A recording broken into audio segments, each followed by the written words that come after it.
What is up, guys? Welcome back to another episode of the Fantasy Fellow Show. My name's Kyle. In this video, it's Friday, May 19th. So happy Friday, everybody. We're going to be doing a new contest here on Underdog. I'm going to hop into a screen share, and we're going to be live drafting the Poodle. My draft starts in about 10 seconds here, and we have the 4th overall pick, the Poodle. It's $7 contest, 24,000 entries. 150K prize pool, similar Underdog construction with the playoffs being weeks 15, 16, and 17. We're going to go 18 rounds, 30 seconds. First place is 30K. So we'll see what we got. If you guys are watching on Facebook or Twitter or Twitch or anything like that, you should definitely subscribe to us on YouTube. Helps the channel grow. Really appreciate it. And yeah, we're going to have fun. I did a couple of these earlier today. I would like to max this one out. So I think it's a 20 max entry, $7.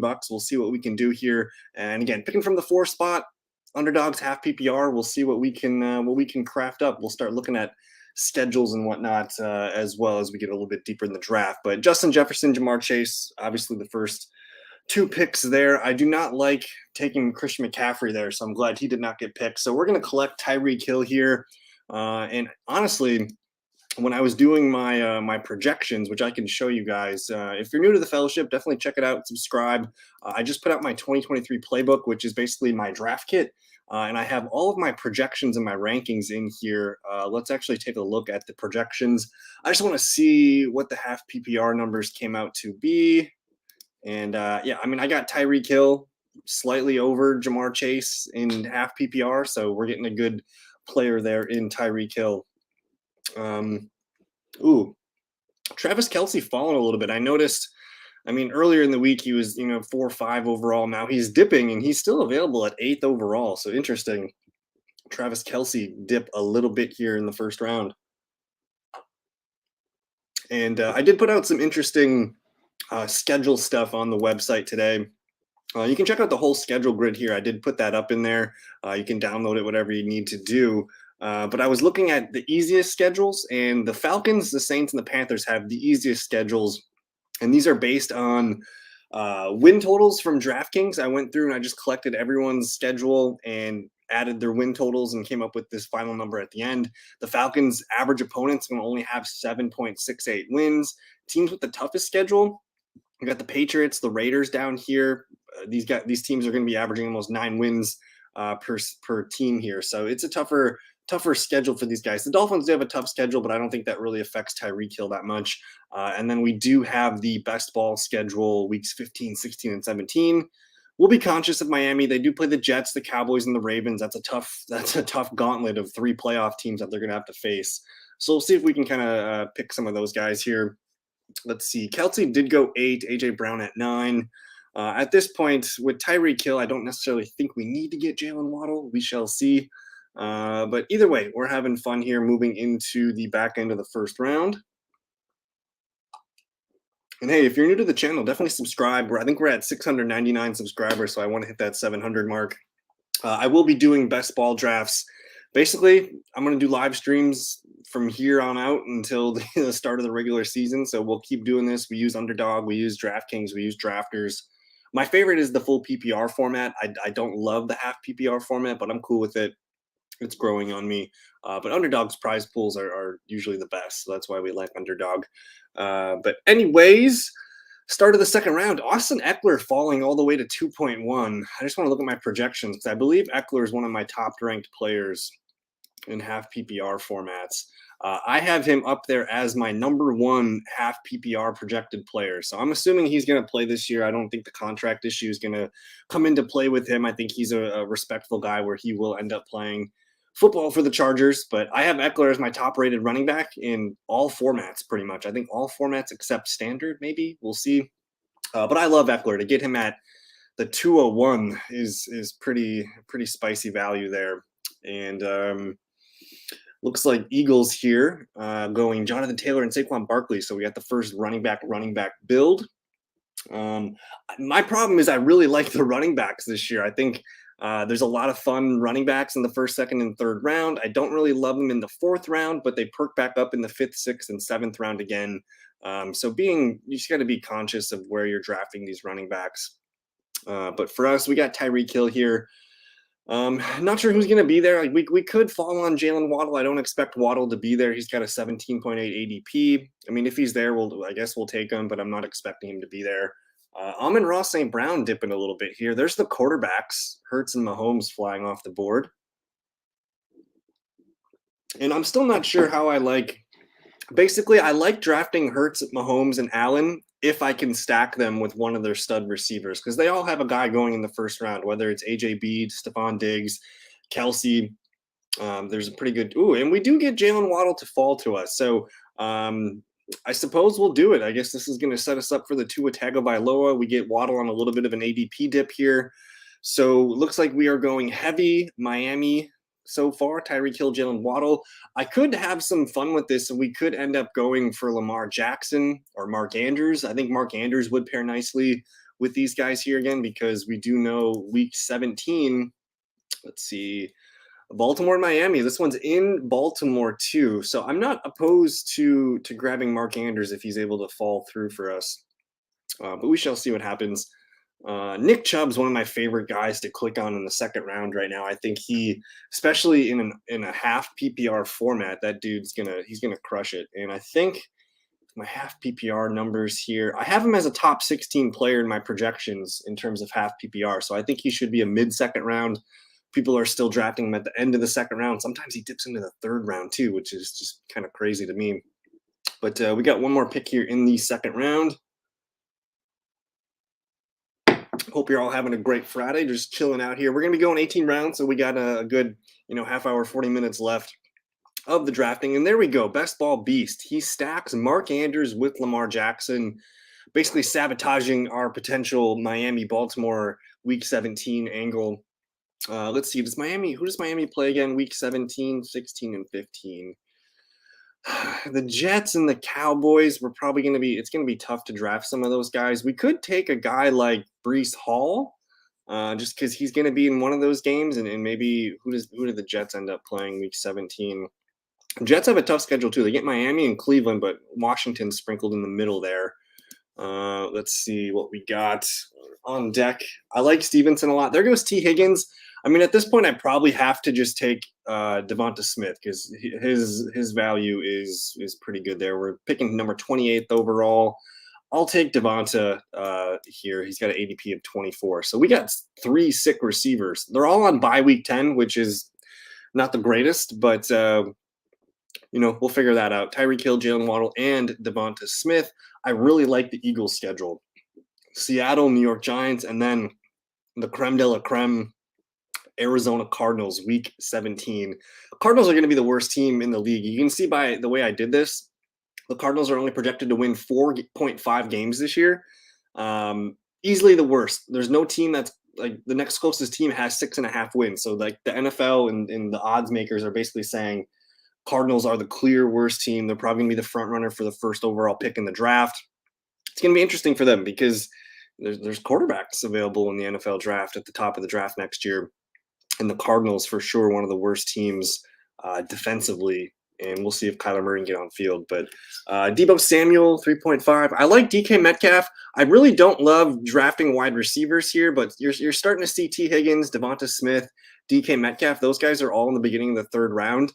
And those are really the only 3 that I like. Otherwise, like I'm pivoting towards, Jacobs and Henry, those are great values for them in the third round. I think Breece Hall is probably the last tier there. Otherwise, you're looking at Etienne, Najee, and Gibbs.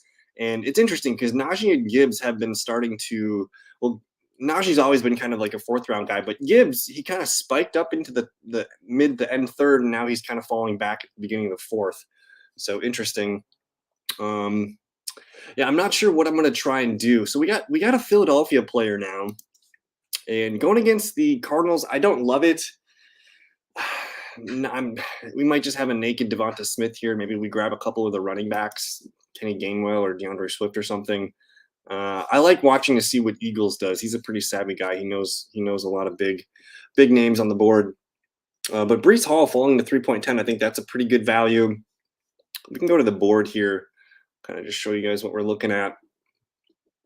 So far, we're the only team with 3 wide receiver starts. Eagles so far has 3 running backs, so we're the only solo position builds so far.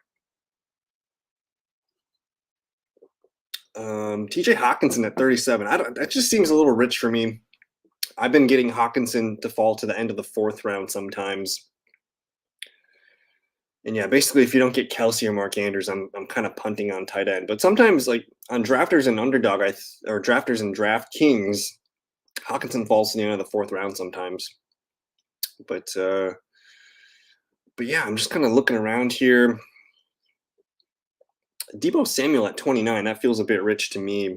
Wow, four straight running backs for Eagles here: Jonathan Taylor, Saquon Barkley, Travis Etienne, and then Najee Harris. I don't know if he's auto drafting or what. But interesting.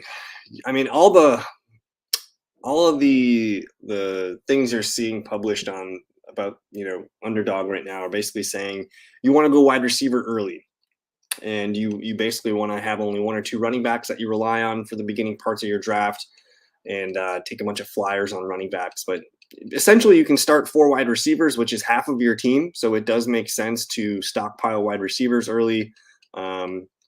And again, us with Tyreek, Jalen and Devonta Smith, we've got like three top 10 dudes. So we're feeling pretty good about our wide receiver room. We'll see if we can find some potential running backs here. I don't love the running backs in the fourth and fifth round. Kenneth Walker, though, I think his ADP is probably falling a little bit too far. I think with let's see my projections here.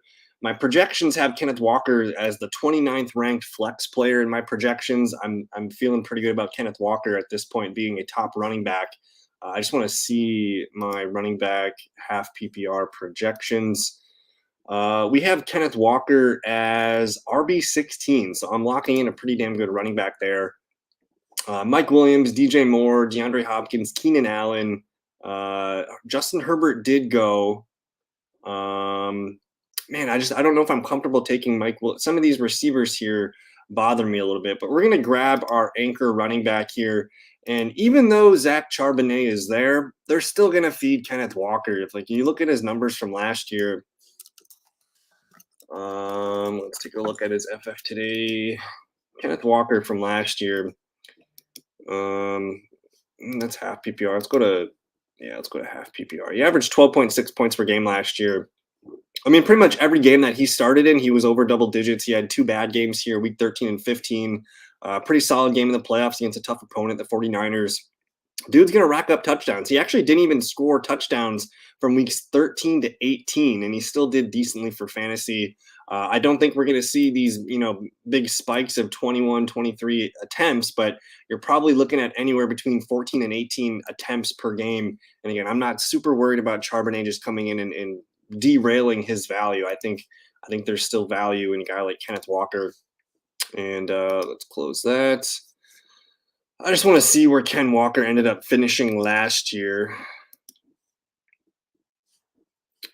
So Kenneth Walker, RB16 last year. And I think a lot of his numbers at the end of the year are going to look pretty dang similar. And I expect the Seahawks offense to be even better than it was last year. So we're potentially getting a solid running back 2 here, who will be our running back 1. So we're on the clock here. DJ Moore still falling. Terry McLaurin. I'll tell you what, I like Aaron Jones a lot too. I think he's going to get fed. I wouldn't mind maybe taking him here. Again, we went so heavy on wide receivers. But Terry McLaurin is a guy that I probably don't want to pass on. And for him to be our flex, we're going to take Terry McLaurin. Again, I mentioned I kind of like the running backs a little bit later here. So we'll grab Terry. And Terry's our flex. And he's not a buy on week 10, so that's one of the benefits too. But yeah, let's see where I have Terry McLaurin in my half PPR projections.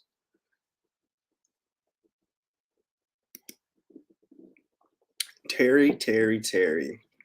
I've got him right there at wide receiver 18, which feels pretty good. I got him flirting with about 80 receptions, 1,100 yards, and 6 touchdowns.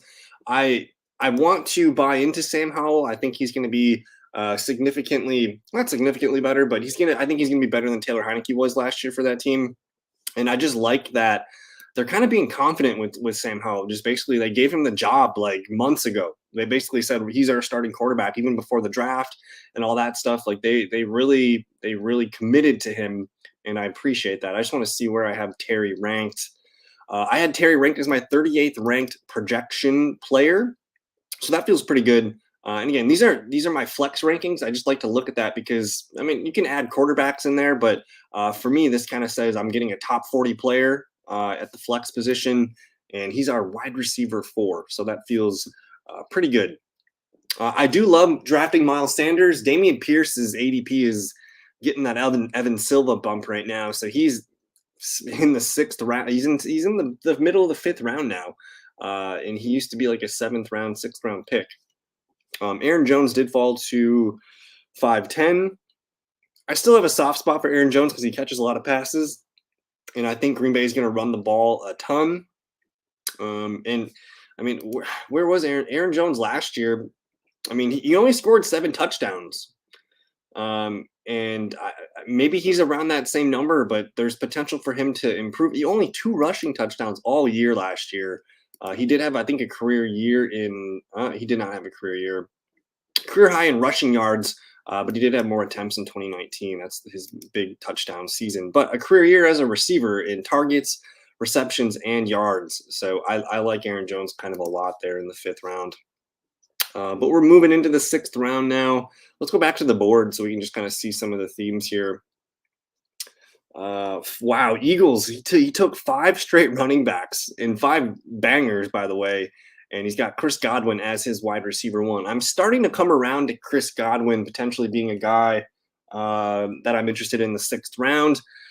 I think Baker Mayfield and his style of play favors Chris Godwin more than Mike Evans. I think I can easily create a scenario where Godwin is the team leader in receptions and targets and yards and touchdowns again. Mike Evans is another year older, and honestly, like Chris Godwin, he quietly played really well in a year where he was recovering from a knee injury, and now he's a full year removed from that. I think we might see a Chris Godwin revival here and be the number 1 receiver for Tampa Bay. But anyways, we're almost on deck here. As we're looking around here, we do have Kenneth Walker. 1, 2, 3, 4 stud wide receivers. I do not love the running backs here at the moment. We're on the board. What's going on, Diggs? Hope you're doing well, man. Happy Friday. I think I got to take Jordan Addison here. I kind of want to lock into a bunch of targets. I do like Treylon Burks here a lot, but man, oh man, Mike Evans, Jordan Addison. Let's go ahead and just grab Jordan Addison here. I'm kind of excited about the rookie. I think the Vikings are going to throw the ball a ton. They threw the ball a ton last year. I think it was a career high for Kirk Cousins, like all across the board. Addison's just stepping into easily over 100 and some targets. So for me, when I'm looking at guys like Kadarius Toney, question marks. Mike Evans, question marks. I like Treylon Burks a lot. That's probably the only other receiver I would have considered there. But hey, we got 5 studs: Tyreek, Waddle, Devonta McLaurin, and Jordan Addison. We could probably cool it on them for now, unless I can get Treylon Burks here, and then we're really going to take it easy on the wide receivers because we got our room pretty much set. And hopefully we can land some running backs coming up soon. A little bit of a receiver run here. You got Mike Evans, Kadarius Toney, Gabe Davis. Let's see. I'll go to the board here. I haven't been drafting a lot of Pacheco round 6. Again, I've been gravitating towards the Jordan Addisons and the Treylon Burkses, kind of in this range. There goes George Pickens. I do have like a small crush on James Conner, just because I think he played pretty well with Colt McCoy at the end of last year. So I'm not that we missed out on Treylon Burks. That one hurts a little bit. DeAndre Swift is there. I don't love taking Swift here, and it is a half PPR format, so it's like not my favorite thing to do. But the ADP dip is a little bit nice here. We do have our guy Devonta Smith here too. So we got 2 Eagles on the team now. I don't love taking DeAndre Swift there, but I'll take him on a little bit of an ADP dip, little 7-point dip there. And essentially with our RB2 position, we're just going to try and build some competition there. I'm not super, super excited about DeAndre Swift. I think it's going to be pretty messy over there in Philadelphia. You have a healthy Rashad Penny, which, I mean, if we can get Rashad Penny, I think I'm okay with it. And last year, Swift averages about 11.8 half PPR points per game. He's a better best ball player. I'll give him that. He's a better best ball pick than a redraft pick because you just never know when he's going to have his spike weeks. But the one thing that I'm slightly concerned about is Jalen Hurts did not really throw the ball a ton to the running backs over the last year and a half or so. So we'll see what happens there. I'm hoping though that they give Swift enough carries for him to have a little bit higher floor than he did in Detroit. Because when he's only getting 2, 5, 6, 7 carries, that's a little frustrating. If they can kind of keep him between 8 and 11, I think that's a nice range for DeAndre Swift to be useful. So we'll see what happens. I really haven't been drafting a lot of DeAndre Swift, so I think that's kind of a fun build for me in this one. We'll go back to the board here. And yeah, we're just about to finish the 7th round. So a lot of orange, a lot of wide receivers in the 7th round range. I've been liking Brandon Cooks a lot lately. I think a lot of people are somewhat sleeping on the Cowboys. I think they're leaning too much into the Mike McCarthy coach speak about wanting to run the football more. I'm not buying it. They only have Tony Pollard there. After that, it's just a bunch of guys. They don't have Ezekiel Elliott anymore to bang in between the tackles. I know Kellen Moore is not there as well, but I don't know if they're going to be able to run the ball as much as they're hoping to. They have 3 stud wide receivers with CD, Brandon Cooks, and now Michael Gallup. The tight end's gone too, so I'm finding myself liking Brandon Cooks and Michael Gallup later in drafts. And then he's almost able to stack the DAC with the Brandon Cooks. Rashad Bateman going at 86th overall is interesting. I put out a poll the other day on Twitter. And I just said, who's going to have more PPR points at the end of the year between Zay, Rashad, and Odell Beckham? And Bateman was the clear winner. I think he almost took home like 48%. So Bateman, to me, is the guy. I don't want to pay early 8th round prices. I think when I was on Drafters this morning, he was like a 9th round pick. Underdog, though, it looks like he's starting to creep up the board. So but I'm open to grabbing those Ravens receivers. If you can grab 1 or 2 of them, and basically you're going to say one of these guys should potentially be a flex for me in that given week, I think I'm cool with it. Alexander Madison's still on the board. He might be a nice fit here. Again, I mentioned I really do like James Conner. He's going to get the Eagles in week 17. There goes Madison. So we'll lock in James Conner here. I mean, I love Anthony Richardson, but Tua, if we can wait and get Tua on the bring back, I think I'm open to that. But I just want to show you guys. I mean, James Conner, I know he's just another aging veteran back, but the dude was balling out at the end of last year so hard. And it was with Colt McCoy as the QB. He averaged 13.6 half PPR points per game. You look at his end of the season here from week 10 through week 17, every game over double digits, all but one game here, week 17 without a touchdown. Volume, I mean, getting minimum 14, 15 carries per game. And Colt McCoy likes to dink and dunk. So I'm slowly coming around to James Conner being a guy. Again, we got him in the eighth round as our RB3. Like, he's going to compete with DeAndre Swift at our RB2. Like, I feel pretty good about that. And it's a slight little stack there with our Philadelphia-Arizona game. Again, not super excited about the Cardinals offense, but I think at these prices, James Conner, we'll see what he can do. How old is Conner? James Conner looks like he just turned 28, so he's still in a decent age to be able to produce. I mean, do we have to take Tua here? I don't love it. We're going to get him 4 picks after a discount here, so I guess if we have to do it, we'll do it. We have Waddle and Hill, so I think it makes sense.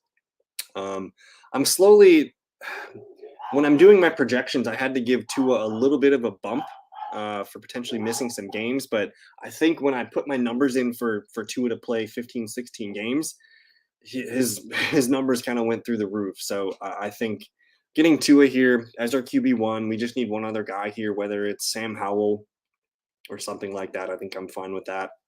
And he takes Tua. This guy snipes Tua Tagovailoa from us.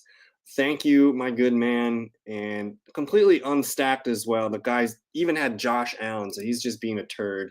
But Javonte, Alvin Kamara, Kirk Cousins. We do have Jordan Addison here, so we'll go ahead and stack Kirk Cousins here with Jordan Addison. Other players on the board here, I mean, I don't love Daniel Jones. Javonte's got the weird double knee ligament issue. Alvin Kamara suspension. I'm slowly coming around to the idea of Alvin Kamara, though, potentially being a guy that could be a league winner. Because if he only gets slapped with like a 3 or 4 game suspension, and the schedule over there in New Orleans, it's one of the easiest schedules in the league. I think I came out, yeah, they have I have them as the second easiest schedule in all of football this year. Kamara could be a guy that benefits greatly from that. And the ADP discount right now is pretty nice because even if he misses 4 to 6 games, he's going to be there for week 16, week 15, 16, and 17. So that's something to keep an eye on there. But let's go back to the grid here. We'll kind of just zoom in on the 7th through 10th round. Quarterbacks coming in the 8th and 9th round. You got Deshaun Watson at the top of the 8th, Dak, Richardson. I like pulling all 3 of those guys. Honestly, that's a fair round because there's not a lot of good. Like we've kind of hit the wide receiver dead zone, as they call it. I think Jahan Dotson kind of ends it. That's a little early for Elijah Moore. But 8th and 9th round to me are quarterback rounds. If you want to grab Njoku, Ingram, I'm fine with it. Otherwise, taking some of these running backs, I think, is a pretty good move. But I don't really enjoy the wide receivers at this point of the draft. I mean, there's a lot of good running backs here. Rashad White, David Montgomery, Alexander Madison, James Conner, James Cook. Dylan's got some value. Javonte, I don't expect him to have a great year, but who knows? He could surprise us with the health of his knee. And Charbonnet's a nice little bullet. Kamara, Brian Robinson, a lot of good running backs in this 8th and 9th round. So that's kind of where I've been attacking. And I think that's partly why I just went wide receiver heavy at the start of the draft. I mean, 5 of our first 6 picks were there. We do have Jordan Addison stacked with Kirk Cousins. So let's take a peek there at that Vikings schedule. Cincinnati, Detroit, and Green Bay. Green Bay is a little bit of a tougher matchup than it indicates, but Cincinnati and Detroit, like those could be some really fun, high-scoring games. And I don't have any Lions or Bengals quite yet, but we'll see if we can find some guys.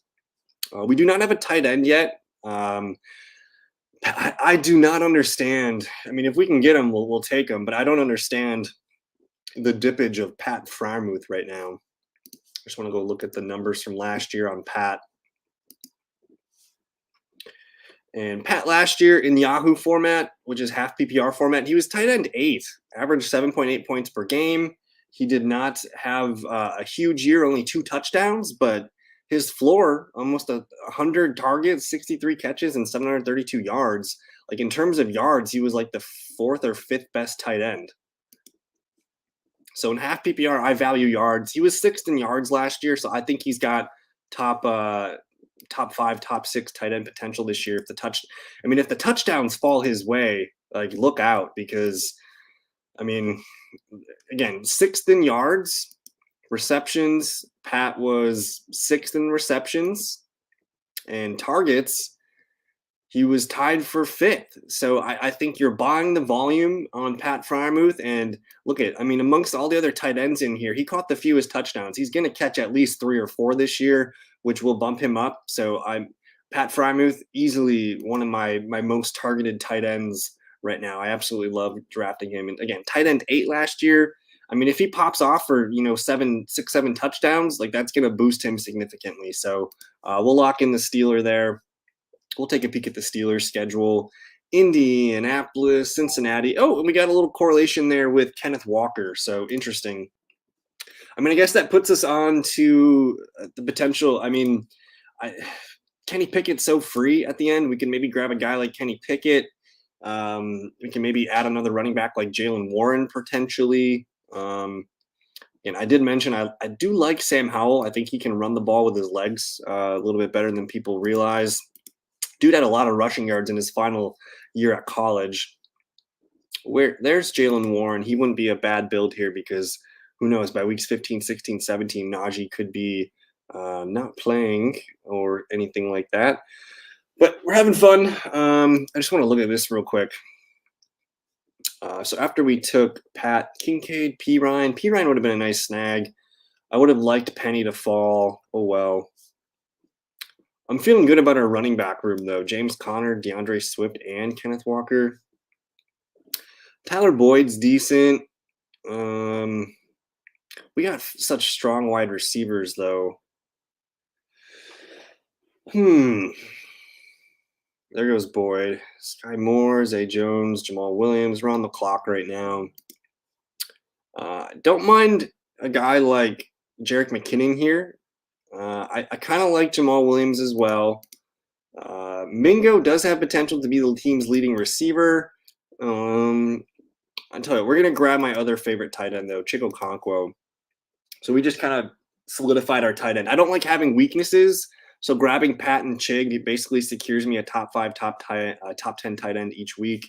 And Chico Conquo, I think a lot of people are coming around to him potentially being a breakout tight end this year. There's just no other targets besides Traylon Burks. Like Chig's going to be the guy. And if you look kind of the last half of his year, I know the numbers aren't super sexy, but he did catch a couple touchdowns. If he's hitting, 4 to 6 targets per game, like there's going to be some spike weeks in there. And again, he's essentially the team's second leading target. So I like getting Okonkwo there and locking in Pat and Chig, their bye weeks or whatever. And now we kind of have our team built.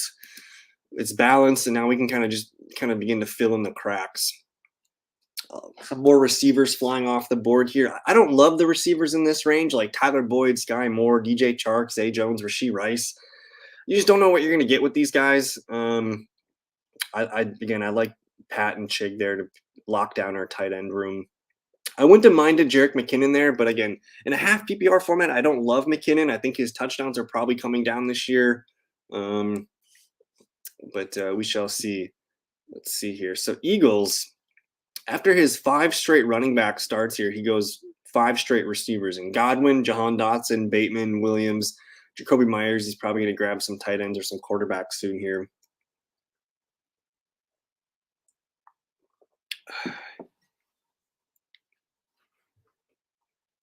But hey, if you're just joining us, you guys are watching on Facebook, Twitter, or Twitch, definitely subscribe on YouTube, please, if you could. Help the numbers grow there. We're almost at 700 subscribers.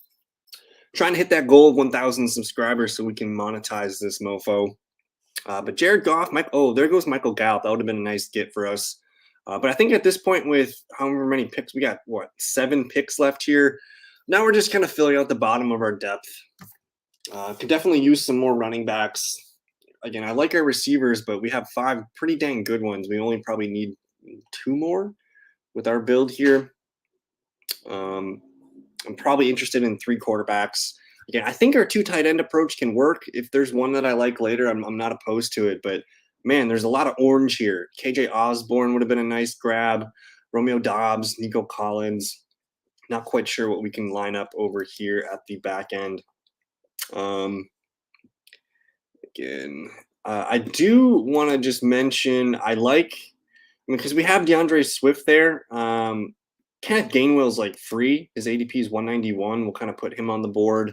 Again, I mentioned Jalen Warren being a guy that we could get potentially in our Pittsburgh, Seattle Seahawk game. And any other running backs that I like. I kind of want to take a flyer on Kendra Miller. He's a guy that I'm finding myself wanting to draft more. Jamal Williams, though, man, his ADP is 126. Not sure why he's still available. That doesn't really make sense to me. So that's probably the move if ATA Dynasty does not take him. A-Tad Nasty. If he gets auto-picked, that would be a little bit of a bummer. But we'll take Jamal Williams if we can get him there. Adam Thielen is his pick. So let's go ahead and lock in Jamal. Dude led the league in rushing touchdowns last year. We'll see what we can get. He's the ideal best baller. You're never going to feel good starting him in your redraft leagues with like your home leagues, but best ball, I think Jamal Williams makes a ton of sense. And we got some bangers in there. Kenneth Walker, James Conner, and Jamal Williams. I don't think I have. Let's see the Saints, the Giants, the Rams, and the Buccaneers. We haven't drafted any of these players from these teams quite yet, but we could potentially build a little bit around the Saints. Again, I mentioned I love the Saints schedule. I suppose we could take a gander on Derek Carr. He's going to throw the ball a ton. We missed on Kendre Miller. That's fine. But drafting Derek Carr, that kind of puts Rashid Shaheed on our radar. It also puts Jawan Johnson on our radar to complete our tight end room. That's probably kind of where I'm leaning. I'm not interested in Kyler Murray. I know he's kind of getting priced in decently now, but I'm not super excited about it. I don't know if I need Derek Carr. I don't like that he doesn't have a ton of rushing upside. Like last year, he played fine, but he doesn't add any rushing value, which really hurts him in quarterback scoring. Let's look and see where Carr was last year. And I know he technically got benched last year. He still finished as QB 17. I just want to look at his numbers real quick here. We're on the clock, it says, but one of his career worst years last year, and we missed him anyway. So let's go ahead and grab. Do I want to grab Jaylen Warren here? I mean, we can grab Jaylen Warren and then kind of be good at running back, I think.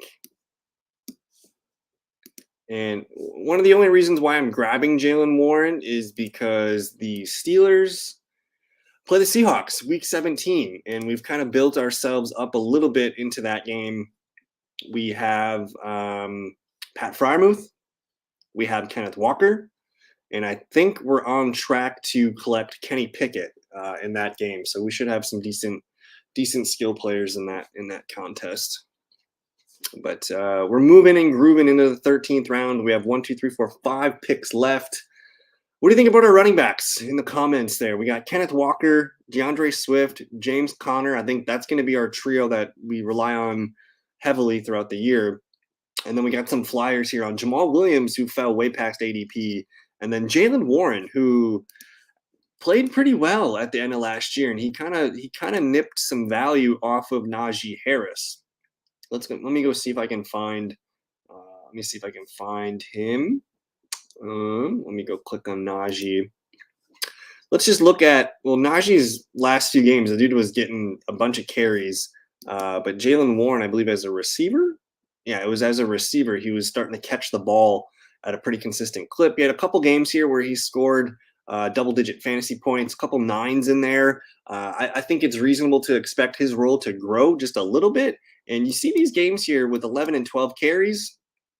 I mean, what I like about buying a guy like Jaylen Warren is he is the clear RB2 on his team. Najee Harris has been taking a lot of hits the last couple of years. He's been a bulk volume guy. And it's very clear that they want Jaylen Warren to be involved in this offense, even when Najee's healthy. So he clearly has a role to me. I think Jaylen Warren's got potential league-winning upside. I mean, what happens if Najee Harris goes down for the year in week 5? Like, everyone's going to be rushing their waiver wires to see if a guy like Jaylen Warren's there. So he is a great, round 13, we potentially just stamped our ticket there if Najee Harris goes down. As I'm looking around here, we have pick 165 coming up next. Josh Downs, Sam Laporta, Gerald Everett. I'm not super excited about a lot of these guys in this range here. Kenny Pickett just went off the board. That would have been a nice snag for us. Bryce Young still available. I think we need a quarterback. Bryce Young has a bye week 7. I totally wouldn't mind that. Deonta Foreman. Again, I'm feeling kind of good about our running back situation. Sam Laporta, maybe a third tight end. I like Josh Downs a lot, but we'll grab Bryce Young. I think he's going to get the keys right away. And again, I mentioned at the beginning of the show on the fantasyfellowship.com, you guys can just go to the site, hover over content, click on the NFL schedule. I put out my NFL schedule grid, which everything's color coded. You can kind of read that. And basically, I came up with the teams with the easiest schedule. Carolina Panthers have one of the easiest schedules in the league this year. Basically, the entire NFC South has a juicy schedule, all but Tampa Bay. I don't know what happened to Tampa Bay, but they kind of got the short end of the stick just because I think they took first in the division last year. But Carolina Panthers, soft schedule. You got a rookie quarterback who's going to use his legs and hopefully whip around some TDs.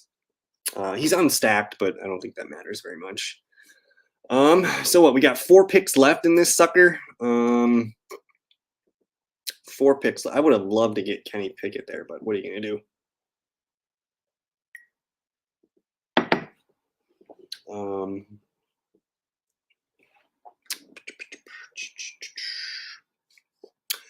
Dawson Knox, Devin Singletary, Marvin Mims. Those guys are fun. I mean, at this point, we'll just kind of look and see what's best available here. I do like to pivot towards receiver at the end of the draft. Chase Brown, because as we get down here, like I want to grab guys that I feel good about in their role. Whether it's he's the clear wide receiver 3 on his team, he's got a role. I mean, grabbing a guy like Chase Brown here is like we don't know what he is yet. We could eventually just say that pick was a waste. But we're picking here at 172. Josh Downs is nice. I think I could see him having a pretty good rookie season. They've hyped him up quite a bit. Of course, Reggie Wayne was super excited to get him.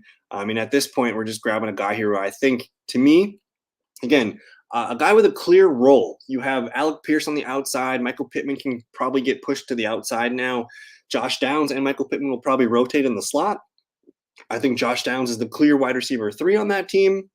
He's going to compete for the number 2 in targets, though. I think he could out-target Alec Pierce right away. So Downs is a fun, high upside pick. But back on kind of what I was talking about, as we're at the end of the draft here, like I want to bet on players that I know have a role. So like I know it's not a sexy pick, but Curtis Samuel, like he's going to do some things. He's going to be the number 3 wide receiver on that team. He's going to have some spike games where he rushes in a touchdown and he catches a touch. Like he's going to have some moments there where teams kind of forget about him as they're focusing on some of the other receivers there. I think Tank Bigsby is going to have a role. And that's slightly why I'm concerned about ETN. I think Bigsby could come in and be their goal line back right away. And they're trying to kind of talk him up as a receiving weapon as well. Chuba Hubbard, to me, is another guy that I like a lot. He's the clear number 2 back behind Miles Sanders. I'm open to Tajay Spears because, one, Derrick Henry, just another year older. We don't expect the Titans offense to be any good. So to me, that means the Titans are not going to win a lot of games. Means they're going to have to play catch-up ball in the third and fourth quarter, which could be Tajay Spears coming in and catching some balls in the second half. He has to compete with Hassan Haskins, though, so that's a little bit of an unknown. Other guys I like betting on, I think Tyquan Thornton's going to be a guy that improves his rookie numbers dramatically. Like, it wouldn't surprise me if he doubles all of his numbers. He only caught 22 passes last year, 2 touchdowns, but, I mean, what? You got Juju there. You have Devontae Parker, Kendrick Bourne. Like, I think I want to see them play the young guy and get him on the field more. Let's see. Hardman intrigues me because he's a part of that Jets offense with Aaron Rodgers. I think he's a guy who last year, like he kind of got hurt last year and he derailed himself, but he was kind of having a mini breakout season last year until he got hurt. He was rushing for touchdowns. He was catching them. I think he had 6 touchdowns on the year. Let's take a look and see where Mecole Hardman ended up. Okay, next page. Where is Mecole? I mean, he had a career year last year, 10.2 half PPR points per game. You look at what he did here. I mean, weeks 5, 6, 7, and 9, dude was scoring touchdowns, and he was highly involved in the game. Big yardage days, too, 73, 79. I mean, I don't expect that to carry over to New York, but when you have a guy like Garrett Wilson, Allen Lazard, there's going to be some schemes for Mecole Hardman that could be pretty fun. So I kind of like him. Did we miss him? Yeah, he got picked. So that's just how it goes. My guy Kenneth Gainwell, though, kind of popping into our radar here. We could take Gainwell and just be done at running back, essentially locking down Philadelphia's receiving backs. And I think I can be done at running back then. Again, I feel pretty good about our other position groups. Yeah.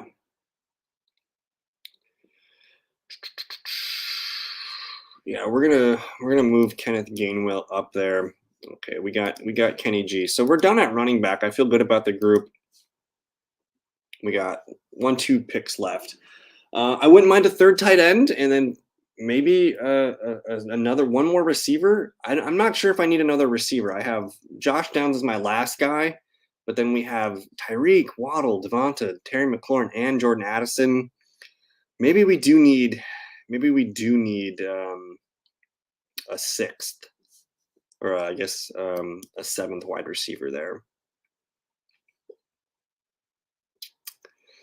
Yeah, we probably need one more. I think Pat and Chig can hold it down for us all year at the tight end position. Again, I'm if you were missing the show earlier, I'm pretty high on Pat Fryermuth this year. I think he's going to be a steal on his ADP. He's to me, he's like one of the safest tight ends you can pick. I mean, he was top 6 in targets, yards, and receptions last year. The only thing that didn't happen for him was the touchdowns, which I think it's going to come for him this year. Sam, again, we have Kirk and Bryce Young. Like that should be enough to get the job done. Let's just look at the wide receiver room here. I kind of have a small thing for a guy like Paris Campbell who might fall to us. Again, Sam Howell right there. We could take a third quarterback here. We got Kirk and our guy there. I'm gonna say screw it. Let's grab. We got 5 seconds. I'm gonna grab Tyler Conklin. And I like Conklin a lot. I think people are kind of, again, I mentioned, I was just talking about Mecole Hardman. I think people are going to be so focused on Garrett Wilson, Breece Hall, that you're going to have these games where Tyler Conklin catches like 4 passes for 2 touchdowns sprinkled throughout the year. And Conklin I think he caught 60 some passes last year. Like he had a really productive season. Let me look at that. And now he's got Aaron Rodgers. Receptions. Yeah, Conklin, he caught 58 passes last year, 87 targets, and we're expecting this team to throw the ball a little bit more. I mean, I think this is a potential baseline for Conklin. He only caught 3 touchdowns. I mean, we're going to have some spike games from Tyler Conklin, but we filled out our tight end room here. And then we're going to sign off with a final wide receiver pick. And I got one receiver for you guys that I personally like quite a bit. And again, we're picking at the end here. We'll find a guy, whether it's Tim Patrick is going to be used, Paris Campbell, Darius Slayton. Sleeper for me is Richie James. I like him kind of a lot. I mentioned the Patriots, Devontae Parker being a guy. We'll see what we can get down here. I could take a guy like Quez Watkins. I'm not super excited about it, but we do have a little bit of a Philadelphia Eagles stack where, if anything happens, we got something there. We'll go back to the board view here. And here you go, 18th round. Look at all the tight ends. I kind of started the run here. Tyler Conklin, Mike Gesicki, Hayden Hurst, Trey McBride, Michael Mayer, Noah Fant, Jake Ferguson, and he takes Luke Shoemaker. That's a tough debate. I don't know which tight end to target in Dallas. My head says to take Jake Ferguson, but they did aggressively draft Luke Shoemaker. It kind of reminded me of when the Bengals drafted Drew Sample, it was just this bizarre second-round tight end pick that I'm like, what is going on here? Because he wasn't high on anyone's boards. And Shoemaker was easily a day 3 tight end. He was supposed to be like a 5th, 6th, 7th rounder, and they take him round 2. I think he's a blocking tight end. So my head says Jake Ferguson's going to be the Dallas tight end you're looking for. And they're pretty high on him too. I think they, if they were worried, they would have brought what's his name back, Dalton Schultz. But anyways, we're on deck, and we're gonna get our guy. I'm gonna get my guy. Paris Campbell, man, one of my favorite round 20 or round 18 receivers. If I can't get him, I suppose Tim Patrick's fine. Darius Slayton's an ideal best ball wide receiver as well. This guy here at the 18-7 ended up picking Richie James, who I like Richie James a lot. I think that's a good pick. But outside of Darren Waller, I think Paris Campbell's the guy that leads the Giants in receptions. He caught 63 passes last year, 623 and 3 touchdowns. He was finally able to stay healthy, and he had a decent little year for himself. So I'm coming around there. And if you remember the Giants last year, I mean, Richie James had an amazing stat line in that slot role. I think Paris Campbell can come in and put himself together a pretty nice season there for Brian Daboll and the Giants. But that's it. That's the draft. We're not projected a super ton of points. Our build is 2 quarterbacks, 6 running backs, 7 receivers, and 3 tight ends. Kirk Cousins and Bryce Young, they're going to hold the fort down for us at the quarterback position all year long. Our running back room, you got Kenneth Walker. And then basically I'm asking Kenneth Walker to just be one of our running backs every week. And then after that, we got Swift, Connor, Jamal Williams, Jalen Warren, and Kenneth Walker. Hopefully one of those guys can fill in a RB2 week. The receiver room, Tyreek Hill, Jalen Waddle, Devonta Smith, Terry McLaurin. Those 4 guys are going to be starting for us pretty much every week. And then we're going to have competition at the flex spots, whether it's Jordan Addison, Josh Downs, or Paris Campbell. I think we're going to be good there. And then our tight end room, I feel pretty good about it. Pat Frymuth, Chig Okonkwo, and Tyler Conklin. So fun draft here. We got a little bit of not a lot of stacking, but there's some semi-stacks here. We got Kirk and Jordan Addison, which feels good. We're kind of heavily invested into that Philadelphia Cardinals game now with DeAndre Swift, James Conner, Kenneth Gainwell, and Devonta Smith. And then we did get some nice shares of that Seattle-Pittsburgh game. Pat Frymuth, Jalen Warren, and Kenneth Walker. So this was a fun build. Thank you guys for your time. I'm going to get out of here. Enjoy the rest of your weekend. And hey, you guys, thanks for watching, man. This was a lot of fun. Thank you so much for your time. And again, subscribe if you're new. Don't forget to like the video. It helps the channel grow. And yeah, have a good one. Peace, guys.